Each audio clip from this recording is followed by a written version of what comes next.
जय हिंद। स्वागत है आप सभी का हमारे YouTube channel unstoppable GS classes में। आज के इस वीडियो में हम लोग समझेंगे रिजर्व बैंक के बारे में। रिजर्व बैंक किस तरीके से काम करती है, उसका काम क्या क्या है, इन सब बातों पे आज हम लोग चर्चा करेंगे।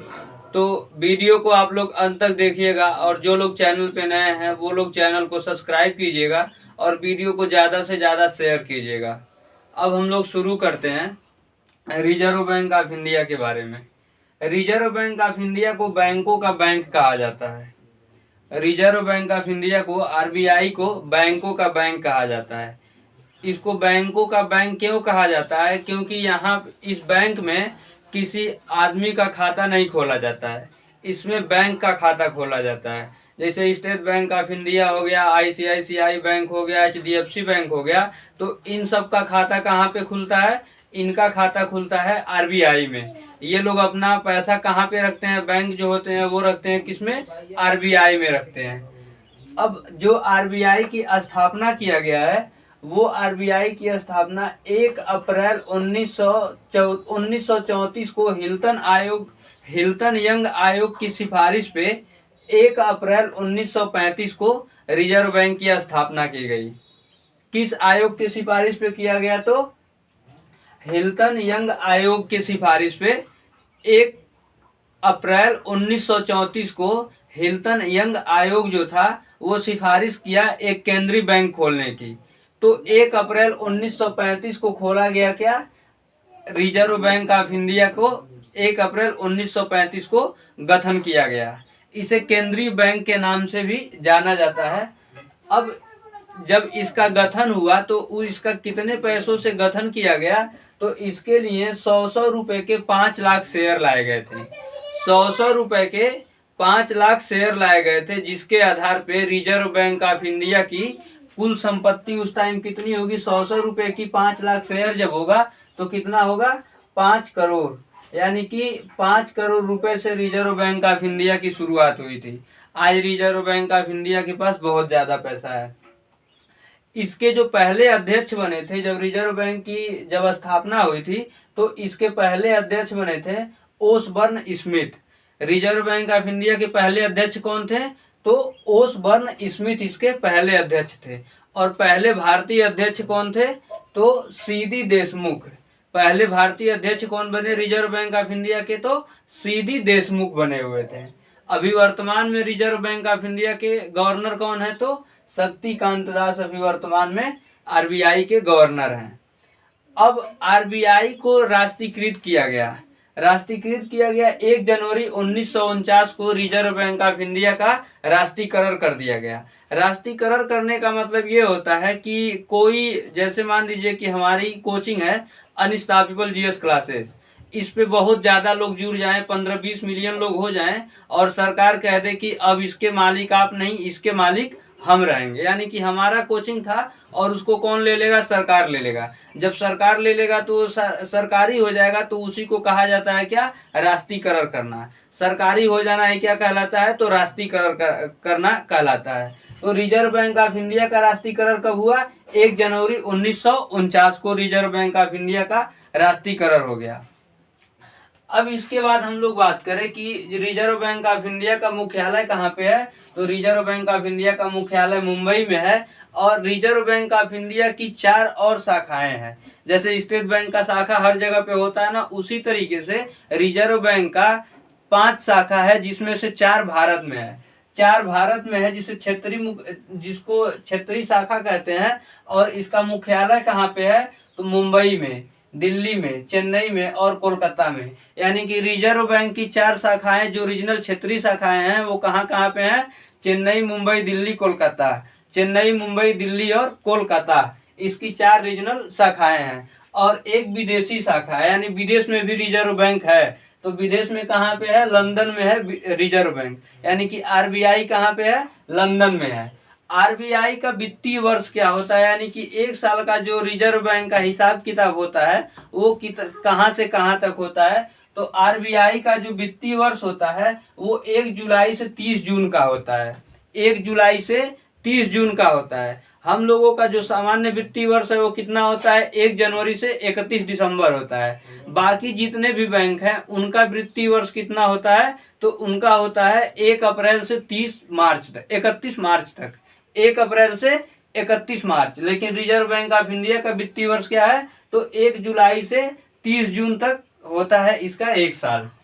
अब इसको कितने लोग मिलके, जो रिजर्व बैंक ऑफ इंडिया है, जो बोर्ड ऑफ डायरेक्टर्स होते हैं या फिर जो इसमें निर्णय लेने वाले सदस्य होते हैं, उनकी संख्या कितनी होती है और वो कहाँ कहाँ से आते हैं लोग, उसके बारे में हम लोग चर्चा कर लेते हैं। तो रिजर्व बैंक ऑफ इंडिया को के संचालन में 21 सदस्य भाग लेते हैं। रिजर्व बैंक ऑफ इंडिया के संचालन में कितने सदस्य भाग लेते हैं, 21 सदस्य भाग लेते हैं। इसमें कौन कौन लोग होते हैं, तो एक होते हैं रिजर्व बैंक ऑफ इंडिया के गवर्नर, एक होते हैं रिजर्व बैंक ऑफ इंडिया के गवर्नर। उसके बाद से रिजर्व बैंक ऑफ इंडिया के ही 4 डिप्टी गवर्नर होते हैं। 4 क्या होते हैं, डिप्टी गवर्नर। तो रिजर्व बैंक ऑफ इंडिया से कितने लोग हो गए, 5 लोग, 1 गवर्नर और 4 डिप्टी गवर्नर। उसके बाद ये जो 4 क्षेत्रीय शाखाएं हैं, मुंबई, दिल्ली, चेन्नई और कोलकाता, इनके गवर्नर होते हैं। इन चारों शाखाओं के गवर्नर होते हैं। तो 4 गवर्नर ये हो गए। रीजनल के जो रीजनल क्षेत्र में आरबीआई है उसके 4 गवर्नर। उसके बाद से वित्त मंत्रालय के 2 मेंबर होते हैं। वित्त मंत्रालय से कितने मेंबर, तो 2 सदस्य होते हैं वित्त मंत्रालय से। और बाकी के 10 सदस्य होते हैं जो अर्थशास्त्र के अच्छे जानकार होते हैं। अर्थशास्त्र के अच्छे जानकार होते हैं, ये भारतीय भी हो सकते हैं और विदेशी भी हो सकते हैं। तो 10 मेंबर कौन होते हैं, अर्थशास्त्र के जो अच्छे जानकार होते हैं। इस प्रकार से कुल मिला के 1 और 4 5, 5 4 9, 9 2 11 और 10 21, कुल 21 लोग होते हैं जो रिजर्व बैंक को मिलके चलाते हैं। यानी कि किसी भी प्रकार का कोई भी डिसीजन, निर्णय लेना होता है तो इन 21 लोगों के सहमति से ही निर्णय लिया जाता है।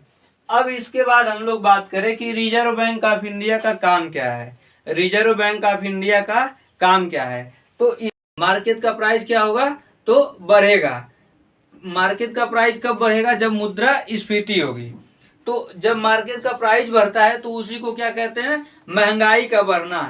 महंगाई का बढ़ना क्या है, मार्केट का प्राइस जब बढ़ता है तो वही होता है महंगाई का बढ़ना। आप बेधड़ल्ले से पैसा को खर्चा करेंगे, जिसको क्या कहा जाता है, तो मुद्रास्फीति कहा जाता है। तो जब मार्केट में पैसा बहुत ज्यादा हो जाता है तो रिजर्व बैंक क्या करती है कि जो बैंकों को लोन दिया रहता है, ये जो बैंकों को लोन दिया रहता है उस पैसा को फिर क्या करता है, वापस मंगवाता है। जब रिजर्व बैंक बैंकों से पैसा मांगता है तो बैंक क्या करता है, अपने ग्राहकों से फिर पैसा वसूलना शुरू करता है। जब ग्राहकों से पैसा वसूलता है बैंक, तो मार्केट में क्या होगा, अब फिर पैसे की कमी होगी। जब पैसे की कमी होगी तो महंगाई क्या होगी, कम होगी। इसीलिए अभी जो कोरोना का टाइम खत्म हुआ है, इसमें क्या किया गया है, बहुत ज्यादा मात्रा में, बहुत भारी अमाउंट में लोन बांटा गया है। लोन बांटने से क्या हुआ कि जो महंगाई है वो बहुत ज्यादा बढ़ गई। लोन बांटने से महंगाई क्या हुआ, बहुत ज्यादा बढ़ गई, क्योंकि हर एक व्यक्ति क्या कर रहा है, लोन लेके कुछ न कुछ काम कर रहा है, जिसकी वजह से क्या हो रहा है, उसके पास पैसा आ रहा है तो उसको क्या कर रहा है, बेधड़ल्ले से खर्च करता हुआ आदमी चला जाता है। तो आरबीआई का मुख्य काम क्या है, तो साख नियंत्रण यानी कि क्रेडिट कंट्रोल करना। अब आप लोग समझ गए होंगे क्रेडिट कंट्रोल क्या होता है। और मुद्रा स्फीति क्या है कि जब मार्केट में पैसा बहुत ज्यादा हो जाता है, जब मार्केट में क्या होता है, पैसा बहुत ज्यादा हो जाता है तो उसी को क्या कहते हैं, पैसा बहुत ज्यादा होने की वजह से जब महंगाई बढ़ती है, प्रोडक्शन कम नहीं होता है, मार्केट में पैसा बहुत ज्यादा हो जाता है, इसकी वजह से जब महंगाई बढ़ती है तो उसको क्या कहते हैं, इन्फ्लेशन, मुद्रा स्फीति। अब इसके बाद हम लोग बात करें कि आरबीआई जो लोन होता है इसके ब्याज को तय करती है कि कितना प्रतिशत ब्याज लेना है। तो एक होता है बैंक रेट। अब ये बैंक रेट क्या होता है, बैंक रेट वैसा ब्याज का रेट होता है जो आरबीआई बैंकों को 14 दिन से ज्यादा यानी कि दीर्घकालिक समय के लिए लोन देती है। 14 दिन से ज्यादा के लिए अगर रिजर्व बैंक किसी बैंक को लोन देती है तो वो किस रेट पे देती है, तो उसको बैंक रेट पे देती है। इसके बाद हम लोग बात करें रेपो रेट की। तो रेपो रेट क्या होता है, 2 दिन से लेकर के और 14 दिन के लिए रिजर्व बैंक किसी बैंक को जिस ब्याज पे पैसा देता है उसको कहते हैं हम लोग रेपो रेट। तो रेपो रेट क्या होता है, 2 से 14 दिन के लिए रिजर्व बैंक जब किसी बैंक को पैसा देता है, जैसे मान के चलिए कि अभी 1 जनवरी जब आता है तो पैसे की बहुत ज्यादा जरूरत होती है और बैंक अपना पैसा क्या करते हैं, रिजर्व बैंक में जमा किए हुए रहते हैं, तो वो क्या करते हैं, बैंक से पैसा लेते हैं। जब बैंक जाता है, स्टेट बैंक मान लीजिए मांगेगा आरबीआई से पैसा, कहेगा कि 1 जनवरी को हमारे ग्राहक बहुत ज्यादा पैसा का यूज करेंगे, उनको पैसा चाहिए, क्योंकि सब कोई अपना पैसा बैंक में जमा किया हुआ है और बैंक पैसा कहाँ पे जमा किया हुआ है, तो रिजर्व बैंक को पैसा बैंक जमा कर दिया है। तो जब ग्राहक इमीडिएट 1 तारीख को बहुत ज्यादा पैसा मांगेगा तो स्टेट बैंक उतना पैसा कहाँ से देगा, तो इसके लिए स्टेट बैंक क्या करता है, रिजर्व बैंक से पैसा ले लेता है। 2 से 14 दिन के लिए वो पैसा लेता है और 1 तारीख को पैसा खूब धड़ल्ले से उड़ता है। तो आदमी क्या करता है, एटीएम से पैसा निकालेगा, बैंक से पैसा निकालेगा, तो कहाँ से आखिर देगा रिजर्व बैंक, स्टेट बैंक। तो वो रिजर्व बैंक से पैसा कर्जा लेके आता है और सब लोगों को देता है। तो जिस रेट पे रिजर्व बैंक बैंकों को 2 से 14 दिन के लिए पैसा देता है उसको क्या कहते हैं, रेपो रेट कहा जाता है। रेपो रेट लगभग 4% के आसपास में रहता है, थोड़ा बहुत कम बेसी होता रहता है, मतलब लगभग 4% के आसपास में रेपो रेट रहता है। अब दूसरा हम लोग बात करें रिवर्स रेपो रेट क्या होता है। तो रिवर्स रेपो रेट जब कोई भी बैंक के पास बहुत ज्यादा पैसा हो जाएगा तो रिजर्व बैंक का रूल है कि उस पैसे को आप ज्यादा दिनों तक अपने बैंक में रख नहीं सकते। एक लिमिट होती है कि 200 करोड़ या फिर 400 करोड़ से ज्यादा आप पैसा बैंक में नहीं रख सकते हैं, उसको ले जाके रिजर्व बैंक में जमा करना पड़ेगा।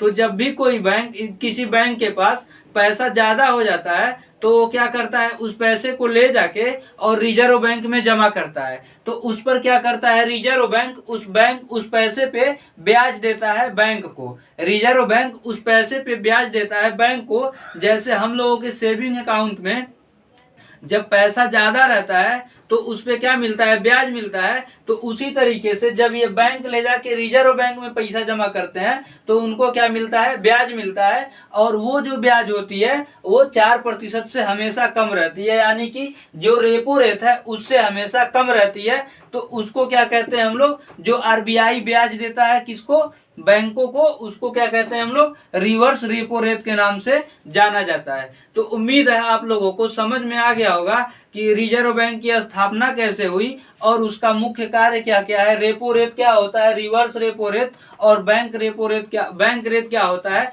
इन सब के बारे में आप लोग समझ गए होंगे। वीडियो आपको अच्छा लगे तो ज्यादा से ज्यादा वीडियो को लाइक कीजिए, चैनल को शेयर कीजिए और सब्सक्राइब कीजिए। मिलेंगे अगले वीडियो में। जय हिंद।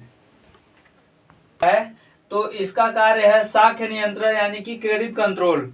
अब क्रेडिट कंट्रोल क्या होता है, क्रेडिट मतलब ये होता है कि बैंक क्या करते हैं, इससे कर्जा लेते हैं। रिजर्व बैंक ऑफ इंडिया से जितने भी बैंक हैं वो सारे बैंक क्या करते हैं, तो कर्जा लेते हैं। और कर्जा लेते हैं रिजर्व बैंक ऑफ इंडिया से और उस पैसे को लेके क्या करते हैं, तो लोगों में बांटते हैं, यानी कि लोन देते हैं लोगों को। जब ये लोन बहुत ज्यादा मात्रा में देने लगते हैं तो रिजर्व बैंक क्या करने लगता है, जब लोन बहुत ज्यादा दे देंगे लोगों को तो लोगों के पास बहुत ज्यादा पैसा हो जाएगा।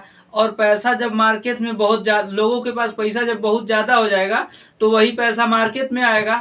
और जब वो पैसा मार्केट में आता है तो इन्फ्लेशन मार्केट की बहुत ज्यादा बढ़ने लगती है, यानी कि मुद्रास्फीति जो है, मुद्रास्फीति मार्केट में बहुत ज्यादा होने लगती है। अब मान लीजिए कि अगर आपके पास 1 लाख रुपया है और आप उस पैसे को लेके बाजार में गए हैं, आपको 1 किलो सेव लेना है और कोई व्यक्ति खड़ा होकर सेव बेच रहा है, अगर वो आपसे कहेगा कि सेव 200 रुपया किलो है, तो अगर आपके पास पैसा बहुत ज्यादा रहेगा तो आप उससे कोई बात नहीं करेंगे और 200 रुपया किलो का सेव आप तुरंत खरीद लेंगे। लेकिन अगर आपके पास मान के चलिए बस सिर्फ और सिर्फ 220 रुपया अगर आपके जेब में रहेगा और उस टाइम आप जाएंगे सेव खरीदने के लिए, तो आप उससे क्या कहेंगे, मोल भाव करेंगे, कहेंगे 10 रुपया कम ले लो, 20 रुपया कम ले लो, इस तरीके से आप करेंगे। लेकिन अगर आपके पास पैसा बहुत ज्यादा रहेगा तो क्या होगा, मुद्रास्फीति, आप उसको बिना कहे 200 रुपया दे के तुरंत सामान ले लेंगे। तो इससे क्या होगा कि जो मार्केट में जो प्राइस होता है